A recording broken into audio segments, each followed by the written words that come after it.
లేచి ప్రతి ముత్తైదు అంబను కాద కవిచేది తన మదిలోని కలకలనన్ని అమ్మలకేగ తెలిపేది నెలతలే లేకుంటే దేవుడికి నెలవేది భక్తులే రాకుంటే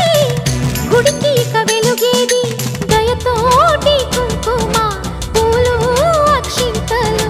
మనమంతా ఇవ్వాలి తన తాళి నిలపాలి తాళి కాచి ముత్తైదా